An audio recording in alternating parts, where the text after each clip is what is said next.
Bonjour à toutes et à tous, et bienvenue dans ce voyage au cœur de l'excellence humaine. Aujourd'hui, nous n'allons pas simplement parler de gestion du temps ou de techniques pour travailler plus vite. Non, nous allons faire quelque chose de beaucoup plus profond. Nous allons explorer l'architecture même de l'efficacité humaine à travers l'œuvre magistrale de Stephen R. Covey. Imaginez un instant que vous teniez entre vos mains une carte, mais que cette carte ne corresponde pas au territoire sur lequel vous vous trouvez. Vous êtes à Paris, mais votre carte est celle de Londres.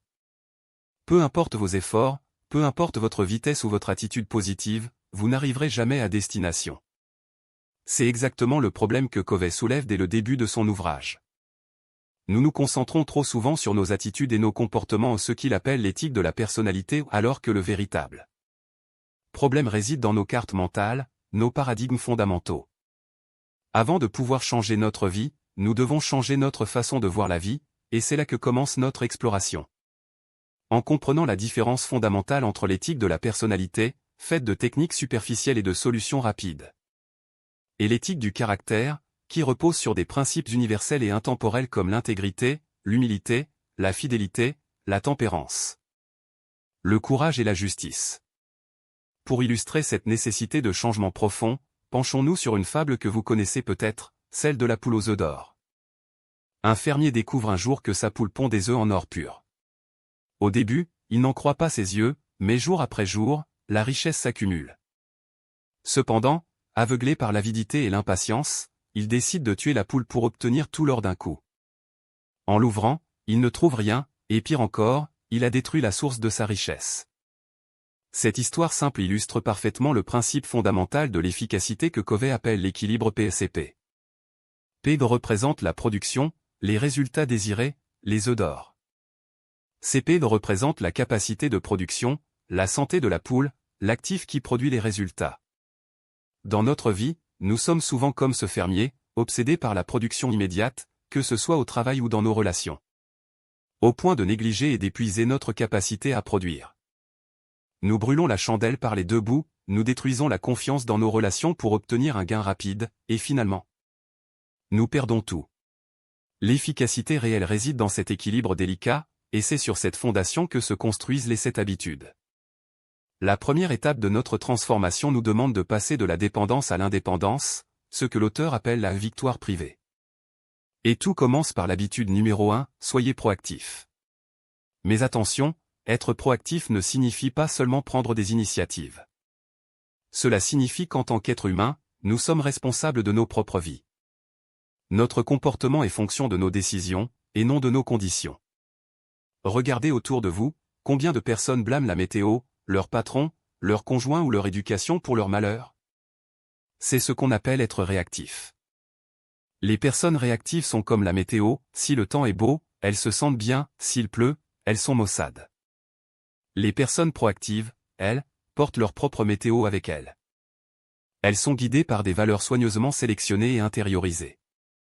Covey illustre cela magnifiquement avec l'histoire de Viktor Frankl, ce psychiatre juif emprisonné dans les camps de la mort nazie.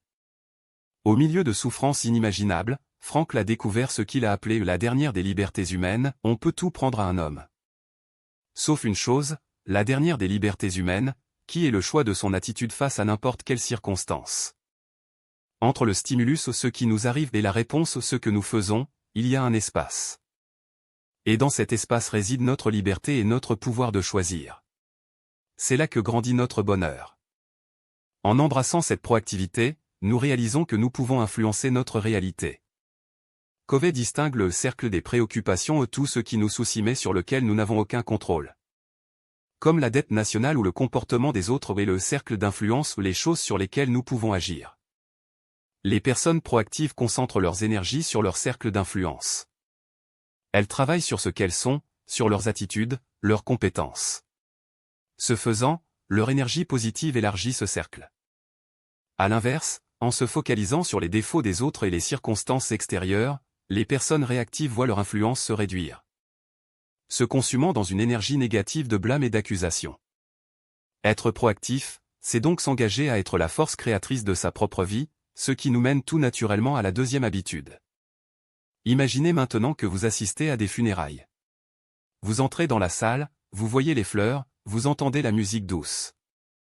Vous vous approchez du cercueil et, en regardant à l'intérieur, vous vous voyez vous-même. C'est votre enterrement, 3 ans à partir d'aujourd'hui. 4 personnes vont prendre la parole, un membre de votre famille, un ami, un collègue de travail et quelqu'un de votre communauté. Que voudriez-vous qu'ils disent de vous? Comment voudriez-vous qu'ils décrivent votre caractère, vos réalisations, vos contributions? C'est l'essence de l'habitude numéro 2, commencer avec la fin en tête. Cela signifie savoir où l'on va pour mieux comprendre où l'on est actuellement et s'assurer que chaque pas nous rapproche de la bonne direction. Tout est créé 2 fois, il y a d'abord une création mentale, puis une création physique. Comme pour la construction d'une maison, on dessine les plans avant de poser la première brique.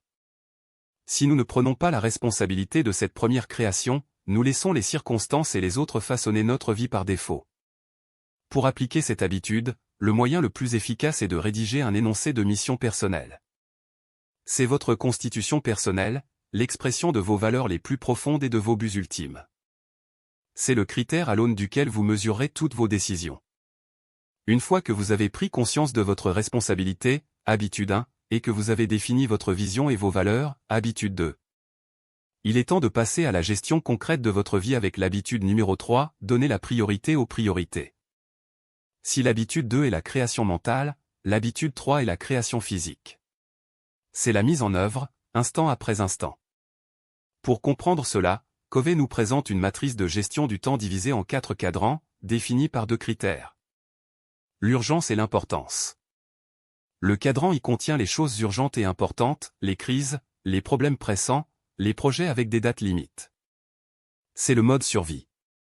Le cadran 3 contient les choses urgentes mais non importantes, certaines réunions, certains appels téléphoniques, les interruptions. C'est le piège de la fausse productivité, où l'on satisfait les priorités des autres en pensant être efficace. Le cadran 4 est celui de la perte de temps, trivialité, activités agréables mais inutiles.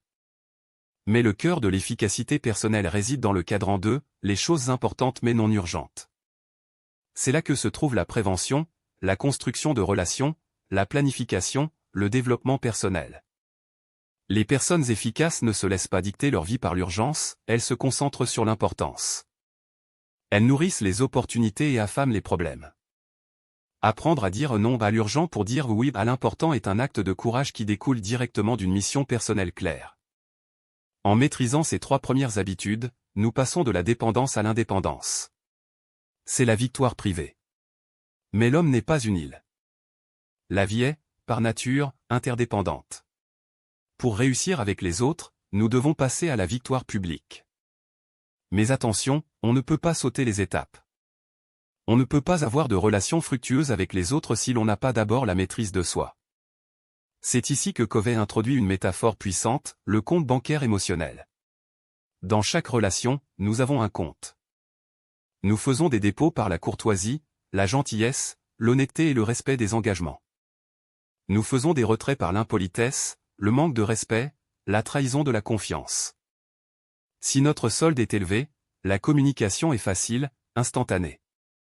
Si le compte est à découvert, nous marchons sur des œufs, chaque mot est pesé, la tension est palpable. Les problèmes de P, production, sont des opportunités de CP, capacité de production. Un conflit ou une erreur est une occasion de montrer de l'empathie et de renforcer le lien, donc de faire un dépôt massif. C'est sur ce socle de confiance que se bâtit l'habitude numéro 4, penser gagnant-gagnant. Ce n'est pas une technique, c'est une philosophie totale de l'interaction humaine. Beaucoup de gens vivent avec le paradigme gagnant-perdant, pour que je gagne, tu dois perdre. C'est la mentalité de la compétition, de l'autorité, ancrée dès l'école avec les classements et les notes comparatives. D'autres, plus passifs, adoptent le perdant-gagnant, je suis un paillasson, marche-moi dessus, je veux juste la paix. C'est une capitulation. Le pire est le perdant-perdant, qui survient quand 2 personnes déterminées et égoïstes s'affrontent, c'est la philosophie de la guerre. Le gagnant-gagnant est la croyance qu'il y a assez pour tout le monde, que le succès de l'un ne se fait pas au détriment de l'autre. C'est la recherche constante du bénéfice mutuel. Pour y parvenir, il faut du courage et de la considération. Il faut être sûr de sa propre valeur, grâce aux habitudes 1, 2 et 3, pour ne pas se sentir menacé par la réussite d'autrui. Covey insiste, si nous ne pouvons pas trouver une solution qui profite aux 2 parties, il vaut parfois mieux opter pour le pas de transaction. Mieux vaut ne pas s'engager que de s'engager dans une relation qui laissera l'un des deux perdants, car à long terme, le perdant fera payer le gagnant. Et tout le monde finira par perdre. Mais comment arriver à ce gagnant-gagnant? La clé réside dans l'habitude numéro 5, chercher d'abord à comprendre, ensuite à être compris. C'est peut-être le principe le plus difficile à appliquer. La plupart des gens n'écoutent pas avec l'intention de comprendre, ils écoutent avec l'intention de répondre. Ils parlent ou se préparent à parler. Ils filtrent tout à travers leur propre paradigme, lisant leur autobiographie dans la vie des autres. Oh, je sais exactement ce que tu ressens, il m'est arrivé la même chose. Disent-ils, avant de raconter leur propre histoire. Covey appelle cela l'écoute autobiographique, et elle est un obstacle majeur à la communication réelle. Pour comprendre, nous devons pratiquer l'écoute empathique. Il ne s'agit pas d'être d'accord, mais de comprendre pleinement, profondément. Intellectuellement et émotionnellement le cadre de référence de l'autre personne. C'est comme un médecin, il doit diagnostiquer avant de prescrire. Si vous allez chez l'ophtalmologue et qu'il vous tend ses propres lunettes en disant « Tenez, elles m'ont beaucoup aidé. Elles devraient marcher pour vous aussi, vous ne reviendrez jamais. » Pourtant, c'est ce que nous faisons constamment en communication. Nous prescrivons des conseils avant même d'avoir compris le problème. L'écoute empathique donne à l'autre de l'air psychologique. Une fois que la personne se sent comprise, elle baisse ses défenses, et alors, et seulement alors, vous pouvez chercher à être compris. C'est là que la logique et la persuasion entrent en jeu, mais seulement après que le pont de la compréhension a été bâti. Lorsque nous maîtrisons la compréhension mutuelle et l'esprit gagnant-gagnant, nous ouvrons la porte à l'habitude numéro 6, synergiser. La synergie, c'est l'essence du leadership centré sur les principes. C'est le moment où 1 + 1 = 3, ou 10, ou 100. C'est le miracle qui se produit lorsque nous cessons de voir les différences comme des obstacles pour les voir comme des atouts. La synergie n'est pas un compromis. Dans un compromis, 1 + 1 = 1,5, chacun cède quelque chose. La synergie, c'est trouver une troisième voie, une solution qui est meilleure que ce que chacune des parties avait imaginé au départ. C'est un processus créatif terrifiant pour ceux qui ont besoin de structure et de certitude, car on ne sait jamais où cela va nous mener. Mais c'est là que réside la véritable innovation. La nature est synergique, l'écologie est un système où tout est lié. Si vous plantez 2 plantes côte à côte, leurs racines se mêlent et améliorent la qualité du sol, permettant aux deux de mieux pousser qu'elles ne l'auraient fait séparément. Valuer les différences mentales, émotionnelles, psychologiques est l'essence de la synergie. Si 2 personnes ont la même opinion, l'une d'elles est inutile. La force réside dans la différence, pas dans la similitude.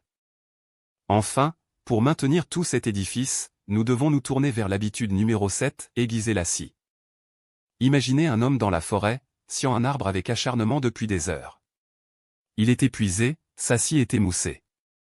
Vous lui suggérez de s'arrêter pour aiguiser sa scie, mais il répond « Je n'ai pas le temps, je suis trop occupé à scier ». C'est absurde, et pourtant c'est ainsi que beaucoup vivent. L'habitude 7 est celle du renouvellement personnel. C'est préserver et améliorer votre plus grand atout, vous-même. Elle englobe 4 dimensions.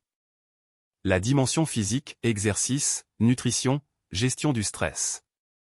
La dimension spirituelle, clarification des valeurs, engagement, étude, méditation, connexion avec la nature ou l'art. La dimension mentale, lecture, visualisation, planification, écriture. Et enfin, la dimension sociale émotionnelle, service, empathie, synergie, sécurité intrinsèque.